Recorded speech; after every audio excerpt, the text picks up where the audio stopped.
So this right here is the old connector that I got off the donor car at the junkyard. So all you do is this is the locking tab that slides in the connector. So I'm going to show you how to remove that, and then this is what we actually need here, because they ate it off, as you can see right there. So what you're going to do is there's a little tab in there that you press up and it'll actually come out. This one was so old and brittle that the whole thing is broken. Toyota wanted $40 for each one of these repair wires with the pins, and they wanted $20 for this connector. So at the junkyard you can get this whole thing for like $3 or $4. So this is what you do. You take a flathead, very small, thin screwdriver, and open this lock first.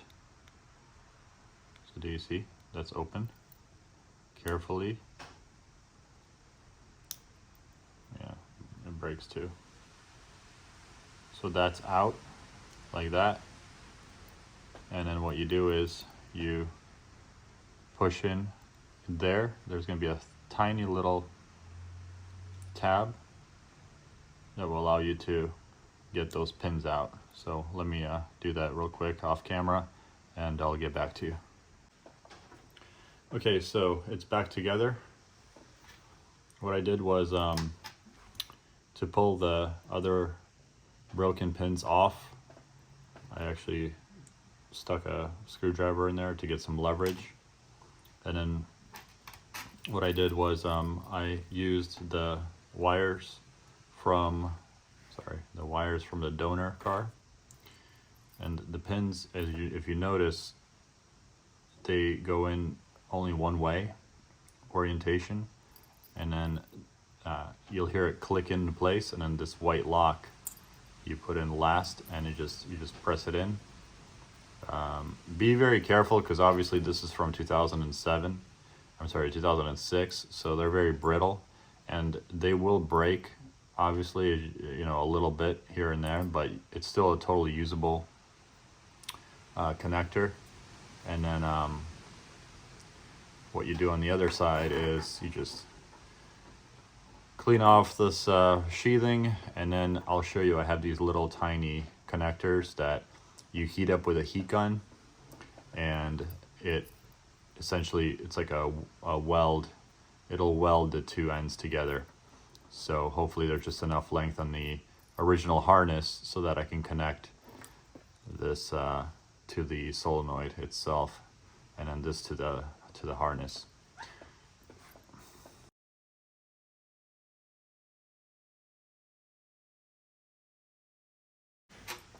Only other thing you're going to have to pay attention to is on these is from 0607, and this there's a red wire. You see this red wire? It was in this position here. So the connector clips in like this. I took a picture before taking anything apart so that I would know. So on the older cars, they were green and yellow and green and black. So what you're going to do is you're going to take the green and yellow and put it in to where you're going to connect the green and yellow here, this one, to the red wire, because on this terminal side, the red wire originally wasn't here. So on the older Toyotas, they were different color coordination. So you got to make sure to connect the, I guess you could call it a positive and negative, so the green and yellow will go to the red, and the green and black will go to, obviously, the white, which was the other terminal that they bit off.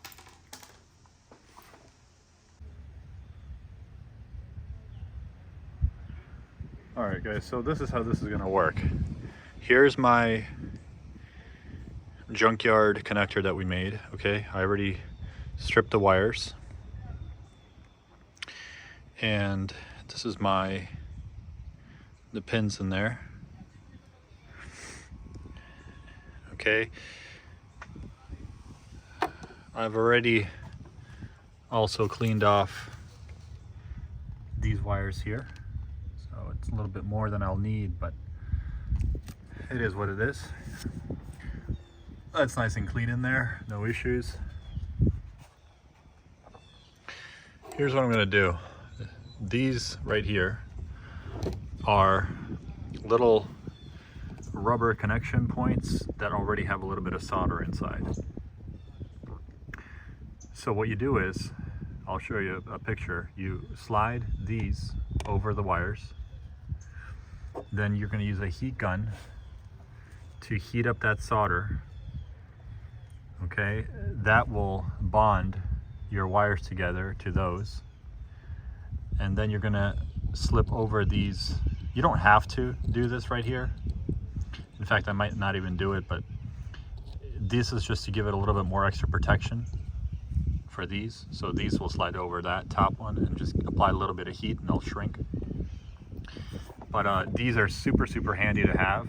These actually, believe it or not, are my last two, so I have to buy some more, but they're great for quickly and easily repairing situations just like this. You know, torn wiring harnesses, that kind of thing. So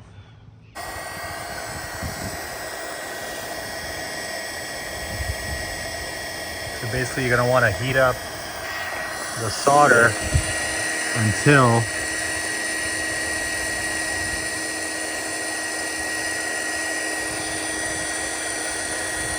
it melts a little bit. You'll see it kind of melting in there, and then you're going to want to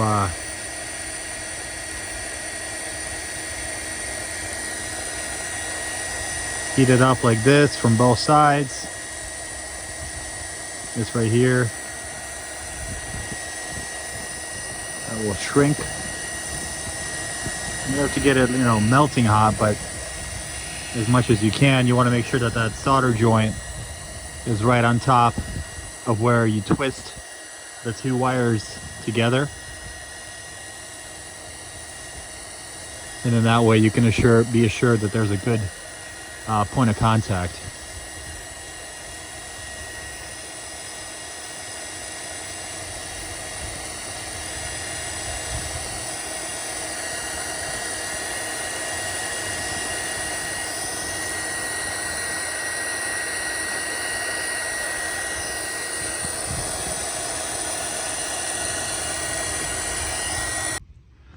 All right, so here's what we got. We got the green and yellow wire, which originally was red on that connector. It's going to, as you can see, the green and yellow to the red.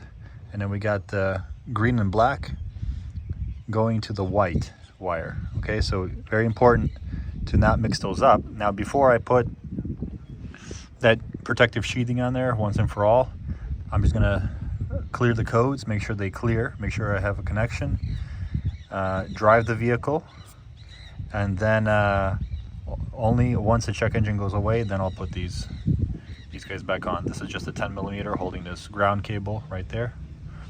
I had to remove it to get some access to those wires, but that's pretty much, hopefully, the end of this situation. By the way, if you need some really nice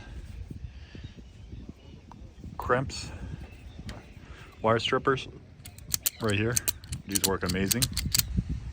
This is a nice little Amazon $30 heat gun, and that's it. It's pretty much all you need.